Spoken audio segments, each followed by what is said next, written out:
Baik, sesaat lagi kita akan memasuki paparan materi yang kedua, yaitu dari program studi Teknik Budidaya Perikanan.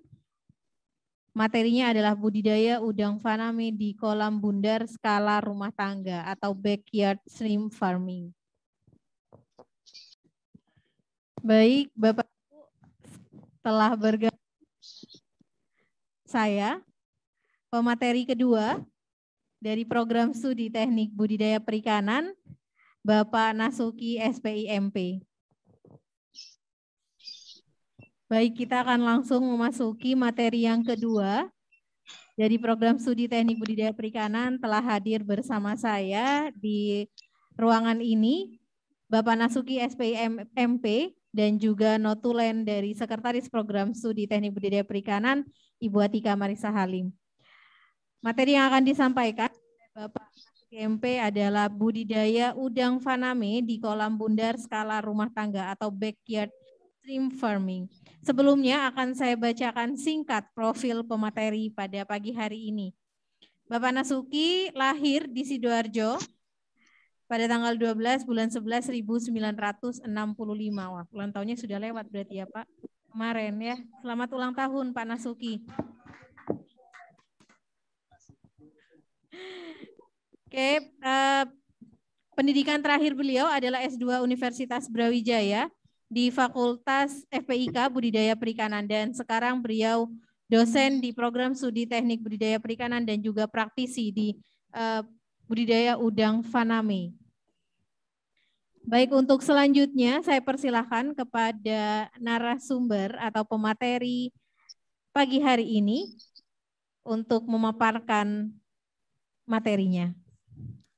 Terima kasih Ibu Moderator. Assalamualaikum warahmatullahi wabarakatuh. Selamat pagi Bapak Ibu sekalian peserta diseminasi perikanan Politeknik Kelautan dan Perikanan Sidoarjo yang saya hormati.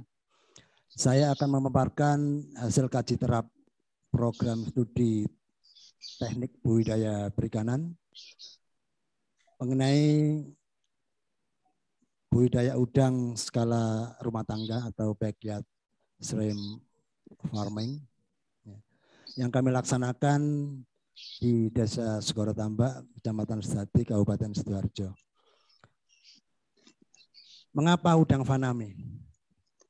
Kita terpacu untuk melaksanakan kegiatan budidaya udang faname karena target KKP pada 2024. Ini produksi udang nasional ditargetkan 2 juta ton per hektar per tahun. Sedangkan sekarang baru mencapai 856.000 ton. Permintaan pasar yang cukup tinggi, kemudian mendorong harga yang cukup tinggi pula. Demikian juga minat masyarakat petambak untuk berbudidaya udang ini luar biasa. KKP dalam hal ini mempunyai salah satu program, diantaranya adalah revitalisasi tambak-tambak tradisional yang sekarang produksinya 600 kg per hektar akan ditingkatkan menjadi 2 ton per hektar. Ini luar biasa sulitnya, meskipun ini program prestisius bagi KKP, ya. Kami mencari sebuah solusi. Solusinya memanfaatkan potensi masyarakat petambak tradisional untuk mengembangkan sebuah teknologi yang sangat sederhana tapi produktivitasnya tinggi, yaitu teknologi budidaya udang skala rumah tangga.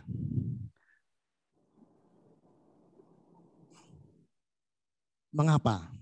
Ya. Seperti kita ketahui bahwa tambak konvensional intensif, baik kolam beton maupun HDPE. Demikian juga yang sekarang kita kenal dengan millennial shrimp farming yang sedang dicanangkan oleh KKP, ini hanya bisa dilakukan oleh pemilik modal besar. Ya. Sedangkan kami Politeknik Kelautan Perikanan Prodi TBP ini mengembangkan sebuah solusi ya, dengan backyard shrimp farming ini, sehingga bisa mengakomodir petani-petani tradisional yang notabene dengan kemampuan modal terbatas. bisa kita bayangkan kalau seluruh wilayah desa pantai di Indonesia menerapkan sistem ini, maka target KKP tidak mustahil akan bisa tercapai. Kami membuat sebuah jargon yang sangat sederhana, yaitu cara mudah sukses budidaya udang faname. Ya, jargon ini memang muncul dari program studi TPP yaitu Bustari. Apa itu Bustari? Nanti kita sama-sama menyimak. Ya, kalau sudah tahu bagaimana Bustari, maka nanti ternyata sangat sederhana budidaya udang faname. Oke. Konstruksi yang kami gunakan dalam teknologi budidaya skala rumah tangga ini adalah kolam terpal bulat dengan diameter 4 meter persegi, 4 meter, jumlahnya 3 unit. Dan tan 3 meter diameternya 1 unit. Kemudian sistem aerasi. Sistem aerasi kita menggunakan mikrobubble yang kita rancang, ya, dengan kemampuan yang sudah kami uji, ya, mikrobubble yang kita pakai, ya, sistem aerasinya kita kombinasi antara mikrobubble dengan daya 0,5 HP dengan kemampuan oksigen terlalu 7-8 ppm dan kecepatan arus 0,3 meter per detik. Kemudian kita combine dengan supercharger aerator daya 1 HP. Ya, kita menggunakan kompresor AMR 500 output 150 titik. Ya. Kemudian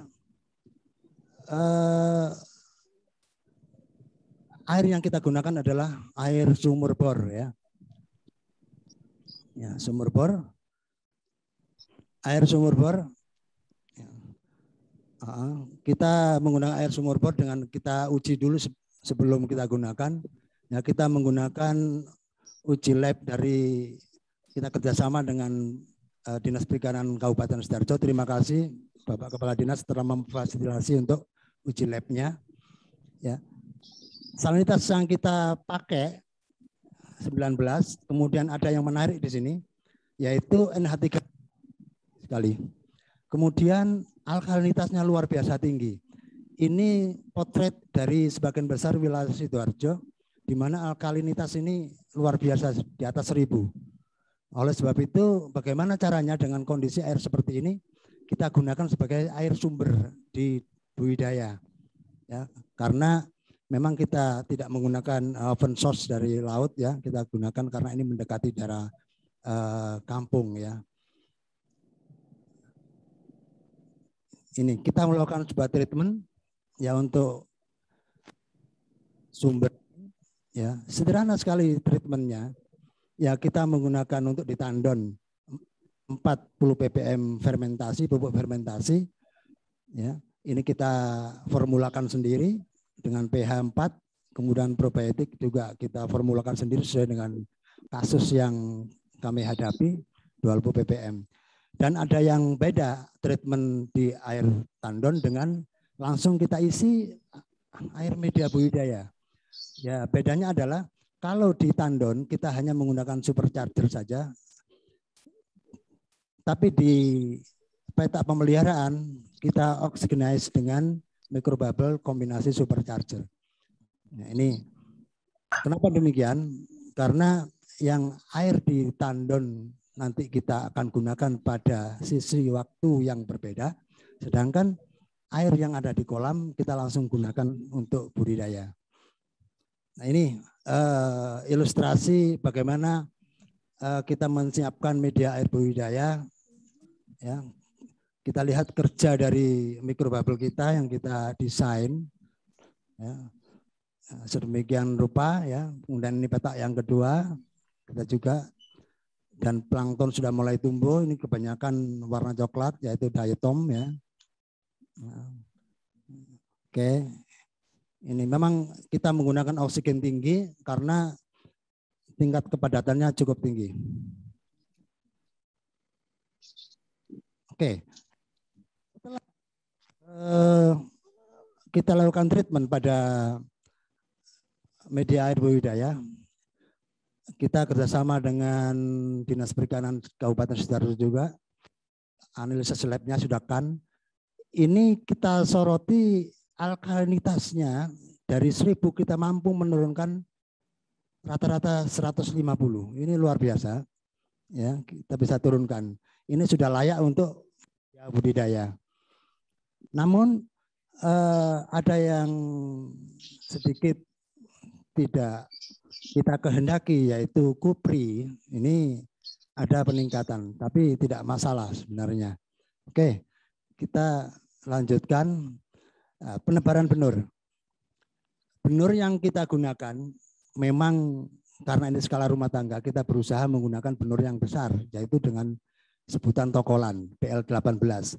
Dan kami buat sendiri di hatchery Poltek KP Sidoarjo yang ada di Paciran. Kita siapkan benurnya dari sana, ya, kita tokolkan. Dan yang menarik, kami tidak menggunakan benih SPF. Ya, ini kalau orang tambak ini nantang perkoro katanya, ya.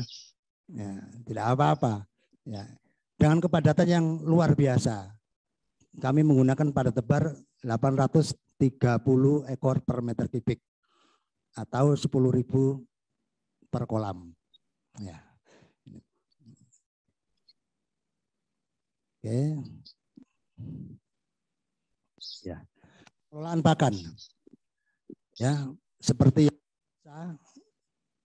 tambak intensif itu menggunakan pakan produk pabrikan. Ya, kita hitung berdasarkan berat biomas yang biasa disebut dengan FR. Kalau orang tambak sudah biasa, frekuensi 5 kali. Ya, ukuran disesuaikan dengan berat rata-rata per ekor udang. Pakan disebar merata, kemudian juga ditaruh atau sebagian sekitar 10% dimasukkan ke feeding tray. Teknik perhitungannya seperti ini. Ya, ini hasil kompilasi dari kegiatan pemberian pakan. Ya, kemudian pengelolaan kualitas air. Standar kita gunakan pengelolaan kualitas air tidak rumit. Ya, pergantian air 10% per hari, pemberian probiotik 10% per hari, 10 ppm per hari. Nah, fermentasinya kita gunakan juga 20 ppm per minggu. Pemberian kapur kita menggunakan kapur CaO, ya. Ya, ini karbon oksida, ya, sekitar 5%, 5 ppm ya per minggu tergantung dari kebutuhan. Nah, ini perlakuan harian yang kami lakukan. Ya. Kemudian ada penambahan mineral. Kenapa tambah mineral? Ya karena memang kita membutuhkan itu dengan kontrol secara visual di udang. Ya. Oke. Pengelolaan kualitas air. Ini potret dari kualitas air yang kurang bagus menurut kaidah teknis, ya. Nah, kenapa sampai terjadi demikian? Busa terlalu banyak, kemudian agak hitam. Nah, ini terjadi memang penurunan kualitas yang cukup signifikan karena iklim waktu itu panasnya tinggi, kemudian sumber airnya tidak sesuai dengan kebutuhan. Sistem pembuangan air yang sedikit atau minimum water exchange yang kita terapkan sehingga kita menghemat penggunaan air karena sumber air kita ambil dari sumur bor. Nah, ini visualisasi dari kondisi air yang kurang bagus, ya, karena terjadi sesuatu pada periode pemeliharaan. Nah, oke.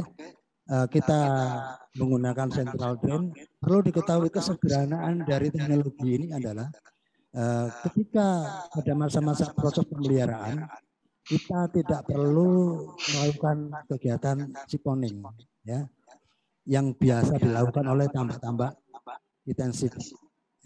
Kenapa demikian? Ya karena efisien di pembuangan organik di dasar.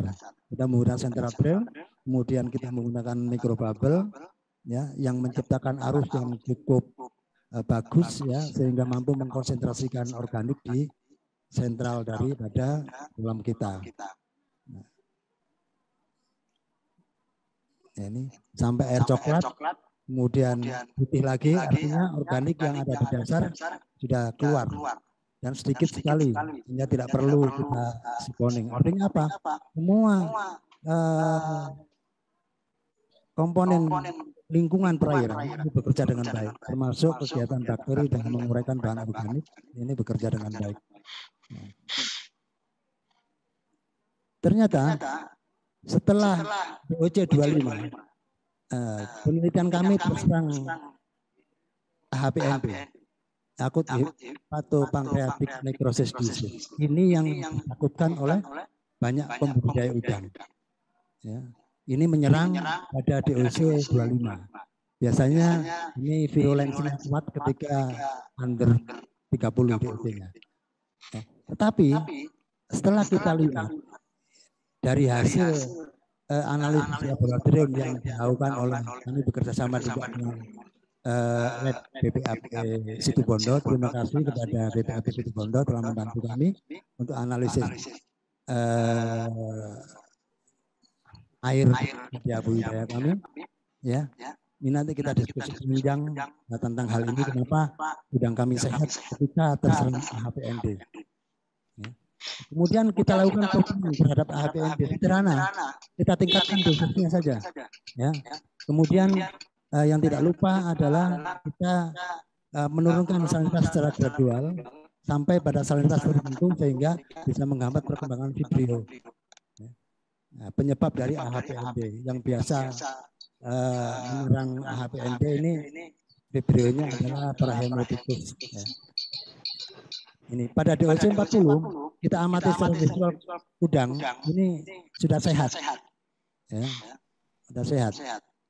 Artinya pada tahap DOC 40 ini treatment kita berdaya guna, ya. Kemudian after treatment, ya. Jadi setelah treatment kita analisis lagi, ya.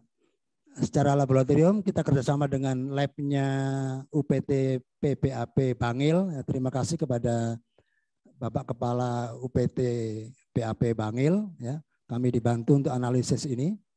Ya, AHPND-nya udah negatif. Ya. Salinitas kita turunkan secara gradual menjadi 13. Kemudian alkalinitas yang tadinya itu ketika terserang 1000 sekian, kita turunkan bisa menjadi 134,5, luar biasa, signifikan sekali. Sehingga Parahemolithecus ini tidak mampu untuk berkutik, ya. Oke, nanti kita diskusi panjang tentang ini bisa. Nah, ini karena ini usaha skala rumah tangga, ya, termasuk anak-anak kecil ini kita suruh melihat untuk menyintai udang. Nah, ini cucu saya. Ini gimana visualisasinya? Ini DOC 60. Ya, kita bisa visualisasikan ini ada kendala jaringan kayaknya, ya. Ini menarik sekali. Kemudian ini ya, ini DOC 70 ini.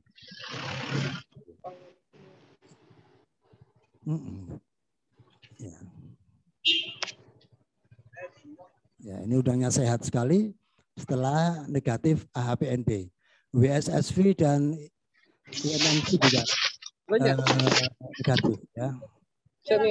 Ini udang sehat sekali, warnanya cerah, ya. Khususnya isi air, ya. Nah. Oke. Nah, seperti itu. Ya, monitoring pertumbuhan ini standar saja, monitoring 7 hari setiap kali kita monitoring untuk mengukur pertumbuhan. Ini grafiknya ya tidak smooth, ya, karena memang banyak naik turun sesuai dengan kondisi real di lapangan, ya. Oke ya, ini sampling seperti ini grafik pertumbuhannya. Nanti kita diskusi panjang tentang ini kalau ada pertanyaan. Ini monitoring kesehatan. Ya. Monitoring kesehatan kita lakukan secara visual. Karena apa? Ya, lagi-lagi ini skala rumah tangga. Kita sederhanakan teknologi yang rumit-rumit itu. Ya. Tentang warna, gerakan, nafsu makan atau palatabilitas, isi usus, dan sisa molting. Ya, kita amati di anco dan kita ambil udangnya, kita amati secara visual, kelihatan organnya lengkap, warna cerah, usus isi penuh, artinya sehat. Ya.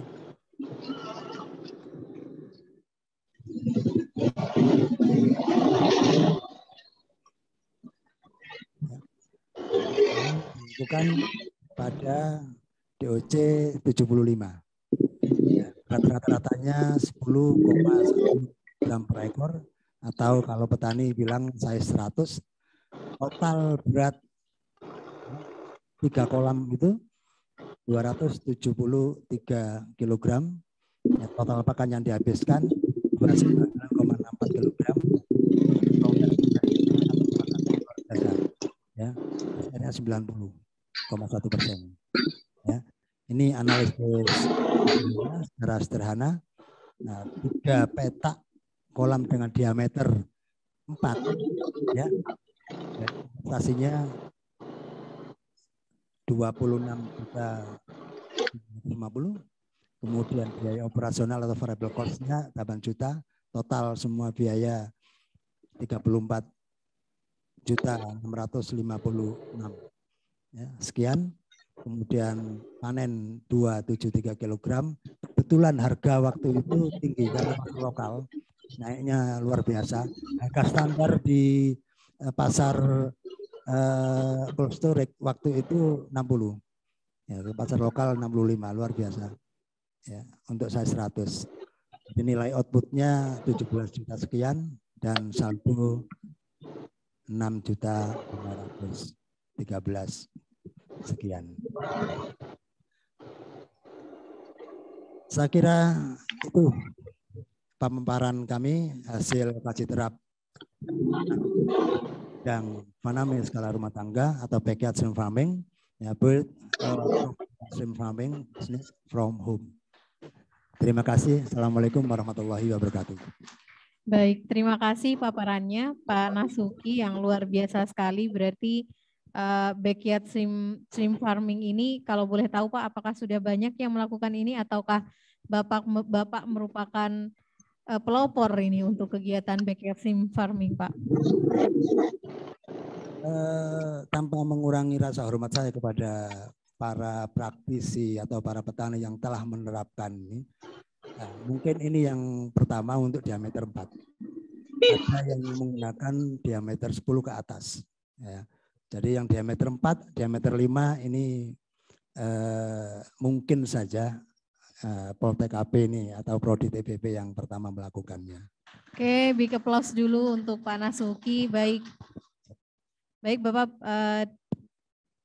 demikian Bapak Ibu paparan materi dari pemateri kedua tentang budidaya udang Faname skala rumah tangga backyard shrimp farming. Jika ada pertanyaan bisa langsung raise hand atau bisa menuliskan pada kolom chat Zoom. Ada pertanyaan Bapak masuk dari Pak Suyadi. Saya bacakan, mohon penjelasannya tentang pupuk fermentasi yang diaplikasikan, bahan yang digunakan dan prosedur pembuatannya bagaimana? Terima kasih Pak Suyadi dari Lamongan. Monggo. Langsung. Bisa langsung. Pertanyaan bagus sekali. Terima kasih. Kalau nanti tanya tentang bahan-bahannya mungkin bisa langsung ke kampus. Jadi tujuan pupuk fermentasi di sini memang organik tinggi, sehingga tadi ada analisis labnya organiknya luar biasa, tapi nggak apa-apa. Yang penting target aplikasi dari pupuk organik ini adalah untuk menurunkan alkalinitas, ya. Jadi kami fokuskan itu adalah menurunkan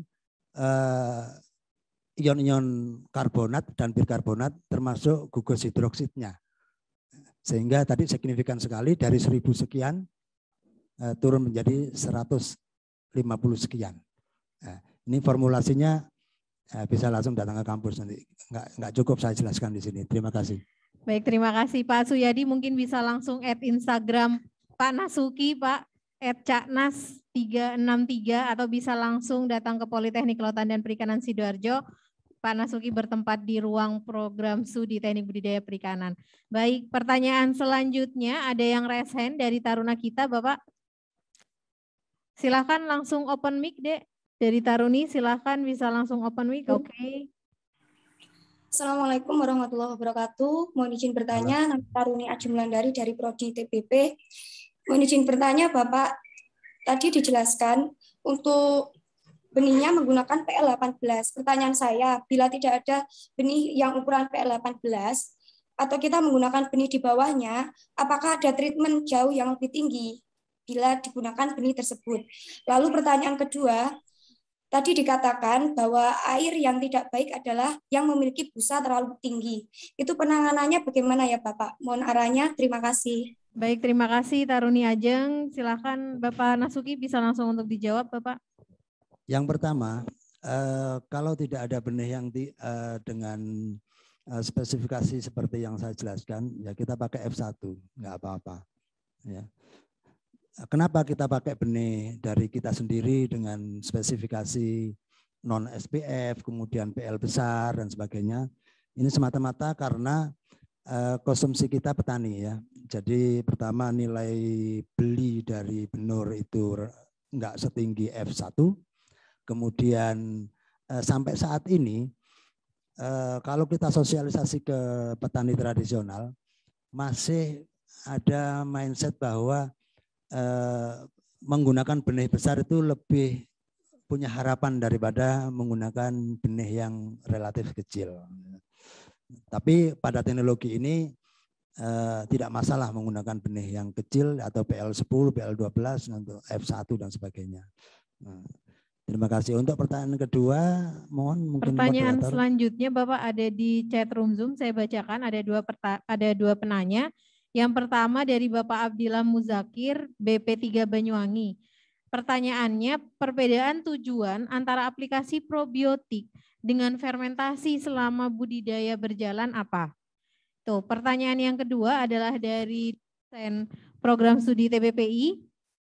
Daripada tebar 800, SR-nya berapa? Dan hasil panennya untuk kolam bundar dengan diameter 4 meter itu berapa kilo dan size-nya berapa? Terima kasih. Perbedaan tujuan tadi antara penggunaan pupuk fermentasi dengan probiotik beda ya, beda sekali. Kami menggunakan formula pupuk fermentasi sekaligus sebagai pupuk untuk menumbuhkan plankton yang kami sasar adalah diatom. Sebenarnya ada penambahan silikat di situ untuk kebutuhan diatom di pupuk fermentasi tadi. Juga ada bahan-bahan yang kami gunakan untuk mengurangi kandungan karbonat dan bikarbonat di situ. Ya, makanya nanti kalau tadi ada Bapak yang bertanya apa formulasinya, mungkin bisa chat langsung atau datang ke kampus atau apapun caranya nanti akan kami jelaskan. Karena ini by case ya. Jadi tidak bisa kita terapkan secara general di seluruh Indonesia karena kami selalu menerapkan sebuah teknologi ini by case ya. Itu. Kemudian untuk size panen dan sebagainya bisa dilihat di apa itu tadi saya jelaskan mungkin ya. SR-nya bisa 90. Ini kelebihan dari kolam bundar skala kecil ya. SR bisa tinggi sekali. Ada kelemahan juga ya. Ini sebelum ditanya kelemahannya apa? Kelemahannya kita tidak mampu melakukan sampling populasi. Ya, karena tambak kolam segitu tidak mungkin dijala. Jadi itu kelemahannya. Tapi lama-lama feeling sebagai petani atau praktisi ini yang bekerja. Ya, kita hitung di Anco, kemudian kita konversi itu. Nah, ini yang bisa saya jawab. Barangkali saya kembalikan lagi ke moderator. Baik, terima kasih. Tadi sudah ada 4 penanya terkait paparan materi dari Pak Nasuki yang sudah disampaikan dan pertanyaannya luar biasa sekali. Bapak sedikit saja Pak tentang budidaya udang faname skala rumah tangga. Kita masyarakat umum, masyarakat perikanan, bisa dong Pak kita dikasih apa sih Pak 3 keuntungan menggunakan backyard shrimp farming ini? Oh, siap. Pertanyaan moderator ini bagus sekali. Jadi semacam kunci ya. Apa sih keuntungan dari penggunaan teknologi ini? Yang pertama, modal terjangkau. Jadi yang namanya revitalisasi, berapa uang negara masuk ke tambak dan sangat berat sekali, tapi ini tidak perlu revitalisasi. Ya. Jadi modal sangat terjangkau oleh masyarakat petambak tradisional atau bagi pemula, dan produktivitas tinggi. Bayangkan ya, dengan produksi segitu ya dibagi 3 tadi atau sekitar 80 kilo ya dalam 12 meter. Nah, kemudian kalau kita konversi berapa? Nah, ini produktivitasnya tinggi sekali dan menguntungkan. Ya, 3 clue ini yang mendasari kami dari Prodi TPP untuk melakukan inovasi di bidang budidaya udang faname skala rumah tangga. Terima kasih, moderator. Terima kasih Pak Nasuki. Bapak, sebenarnya ini hadir lagi Pak 2 pertanyaan di chat room Zoom. Boleh, siap, nggak apa-apa. Baik, karena memang waktu masih ada sekitar 2 menit lagi ya. Yang pertama adalah dari taruna kita Bapak Ahmad Alwi Imron dari Program Studi Agribisnis Perikanan Banyuwangi. Dia tanya bagaimana mengetahui tingkat kematian karena di sini tidak menggunakan sipon. Pertanyaan yang kedua dari Ibu Susi Anggraini dari Kabupaten Kota Baru. Kalau memakai air sungai itu berapa ya salinitasnya? Monggo Bapak untuk dijawab. Terima kasih. Terima kasih. Pertanyaannya yang pertama, bagaimana mengetahui tingkat kematian udang ketika kita tidak melakukan siponing? Ada cara ya dengan membuka central drain tadi ya, udang yang mati itu ikut keluar ya, ikut keluar ya, minimal potongan-potongannya ya, potongan ekornya, potongan ini kan merah mati itu. Kalau cangkang bekas molting itu sehat, keluarnya sehat. Yang kedua, bagaimana cara mengetahui udang yang mati? Biasanya udang mati itu suka ke anco. Ya, dia di anco, kemudian mati di anco. Ya. Dan ini terjadi, bukan tidak pernah terjadi, terjadi pada penelitian kami. Ya, waktu awal-awal terserang AHPND, ada yang mati 1 di anco ya. Itu yang saya jelaskan tadi, salah satu handicap dari teknologi budidaya udang faname skala rumah tangga. Yang kedua, pertanyaannya tadi, kalau menggunakan air sungai salinitasnya berapa? Berapa bisa digunakan? Nah, kami melakukan sebuah penelitian ya, bahwa udang faname itu nyaman pada salinitas 10 ke atas sampai 20, nyaman sekali. Kemudian kalau dipaksakan pada salinitas 5 bisa nyaman mereka itu, tetapi effort kita, upaya kita luar biasa dengan perlakuan-perlakuan yang mungkin memang di luar perlakuan standar budidaya udang faname ya, karena salinitas terlalu rendah. Jadi kami di teknologi budidaya udang secara rumah tangga ini yang kami terapkan, salinitasnya adalah antara 10 sampai 20. Terakhir salinitas naik 21, ini berkembang biak para Haemolyticusnya sehingga AHPND itu. Ya, kemudian kami terapkan dengan menurunkan salinitas sampai 13. Nah, ini menghambat pertumbuhan bakteri atau Vibrio parahelminthecus atau VP biasa dikenal di dunia pertambakan. Terima kasih. Baik, terima kasih Pak Nasuki. Bapak, mohon maaf masih ada satu pertanyaan lagi.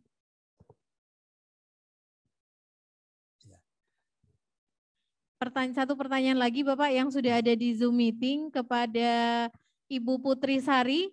Dipersilakan untuk bisa open mic Ibu untuk pertanyaannya. Terima kasih. Sebelumnya Assalamualaikum warahmatullahi wabarakatuh. Waalaikumsalam warahmatullahi wabarakatuh. Izin bertanya Bapak, saya Yeni Putri Sari dari Universitas Bengkulu, alumni APS Angkatan 11. Yang ingin saya, sebelumnya saya apresiasi dulu Pak, untuk teknik yang Bapak lakukan ini sangat luar biasa ya Pak, dari DOC 25 terinfeksi si parahemolyticus, kemudian di DOC 40 sudah bisa negatif, dan di DOC 75 sudah bisa panen. Nah, yang ingin saya tanyakan itu Pak, ada tidak pengaruh dari parameter lain dari si treatment yang Bapak lakukan ini? Mungkin dari apakah terjadi blooming alga, blooming plankton kah? Atau mungkin dengan treatment ini menjadikan si kulit atau cangkang udang ini menjadi lebih lunak atau normal saja seperti itu. Itu aja Pak, terima kasih.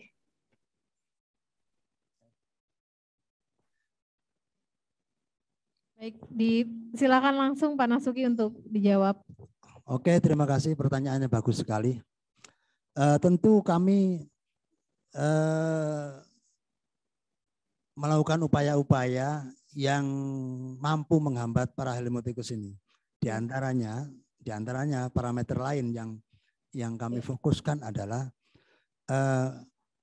memberi penyaing biologis dari parahelminthecus. Ya, kami menggunakan Licheniformis, Bu. Jadi Licheniformis ini mampu mengeluarkan enzim penghambat ya atau metabolisme sekunder ya. Ya. Itu kami optimalkan, kami isolasi, kami dominansikan di probiotik yang kami bikin. Ya, kita lihat di slide ya, mungkin bisa ditayangkan. Ini pertanyaan bagus sekali. Pak, mohon maaf, probiotiknya buat sendiri ya Pak? Produksi sendiri? Iya. Oh, luar biasa. kita baik case, Bu. Oke. Iya. Iya, Pak. Jadi kalau kita lihat dari hasil analisis kami untuk analisis bakterinya, ini total bakteri kalau tidak salah ini 10⁵. Sedangkan total vibrionya 10⁵. Jadi eksponensialnya 2 digit, Bu. Iya. Jadi kami pengalaman di lapangan itu maksimal 1 digit selisihnya. Jadi 10%. Nah ini, Bu. Ini bisa kita lihat di total bakteri 1,3 kali 10⁵ CFU. Sedangkan vibrionya 10⁵. Itu 1 kali 10⁵. Oke. Nah, ini kuncinya. Iya. Kenapa tidak virulen ya AHPND ini? Sederhana sebenarnya. Kami gunakan dia musuh alamiahnya, yaitu Licheniformis yang paling bagus berdasarkan riset kami. Oke. Ini sehingga kami mulus untuk mengatasi AHPND yang menjadi momok para pembudidaya ikan udang ini, maaf ya. Ini bagus sekali pertanyaannya. Boleh nanti ya Pak. Faktor yang lain. Iya, faktor-faktor yang lain. Nah, ini termasuk faktor yang dulunya sebagai trigger AHPND ini kami reduksi, yaitu terutama salinitas. Waktu itu 21 kita turunkan menjadi 13 secara gradual, sehingga mampu menghambat pertumbuhan VP. Kemudian alkalinitas yang ketika terserang itu 1000 lebih, kemudian kita turunkan menjadi 134 sekian, masih dalam standar yang baik untuk kehidupan bakteri, ya, non PV tentunya. Itu bagus sekali, Bu. Jadi Pak, setelah diturunkan si salinitasnya tadi, ketika sudah negatif dinaikkan lagi menjadi 21 gitu Pak sampai panen? Tidak Bu. Oh enggak. Pada akhir saja kita naikkan secara gradual untuk menguatkan cangkangnya. Kemudian kita kasih mineral dan kita kasih kalsium. Pada saat akhir ya. Pada saat akhirnya saja. 5 hari sebelum kita panen. Perlakukan seperti itu. Terima kasih Pak Nasuki, sangat jelas sekali dan sangat bermanfaat sekali nih teknik. Amin. Terima kasih Bu. Terima kasih. Sama-sama. Baik, terima kasih Ibu Putri Sari atas pertanyaan yang telah diberikan. Demikian paparan materi dari Bapak Nasuki terkait budidaya udang faname skala rumah tangga, luar biasa sekali karena memang beliau adalah praktisi langsung yang memang sangat menekuni dunia perudang-udangan dan juga membuat probiotik supermarine. Jadi untuk Bapak Ibu yang ingin bertanya-tanya kepada beliau, bisa langsung add Instagram beliau di @caknas363. Di situ pasti nanti akan diinformasikan lebih lanjut oleh beliau. Selanjutnya, dari 2 paparan materi yang telah disampaikan, ya kami dari panitia akan memberikan 2 pulsa kepada penanya terbaik yang telah ditentukan oleh notulen dan juga pemateri pada hari ini. Untuk pemateri pertama tadi, pemenang pulsanya adalah Bapak Dian Sutono dari Poltek KP Kerawang. Selamat Bapak. Nanti akan mendapatkan pulsa 100.000 dari panitia. Dimohon untuk Bapak Dian Sutono dari Poltek KP Kerawang dapat menuliskan di chat room Zoom nomor handphonenya. Untuk selanjutnya adalah dari pemateri kedua, penanya terbaik yang berhak mendapatkan pulsa senilai Rp100.000 adalah Ibu Putri Sari. Baik, untuk Ibu Putri Sari dimohon untuk dapat menuliskan di chat room Zoom untuk nomor handphonenya. Terima kasih.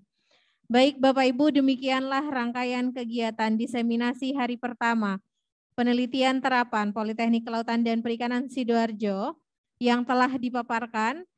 Besok masih ada 3 pemaparan materi dari program studi agri perikanan, teknik penanganan patologi ikan, serta mekanisasi perikanan. Jadi mohon untuk Bapak Ibu besok sudah bergabung di Zoom meeting pukul 7:30 pagi dan kita akan mendapatkan ilmu-ilmu baru.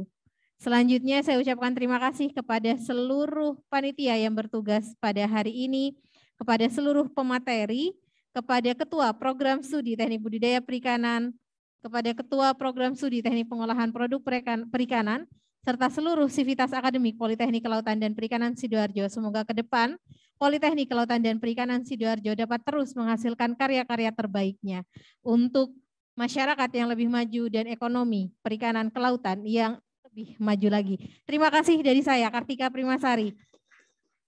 Saya undur diri dari hadapan Bapak Ibu sekalian. Jangan lupa untuk mengisi link presensi. Wassalamualaikum warahmatullahi wabarakatuh.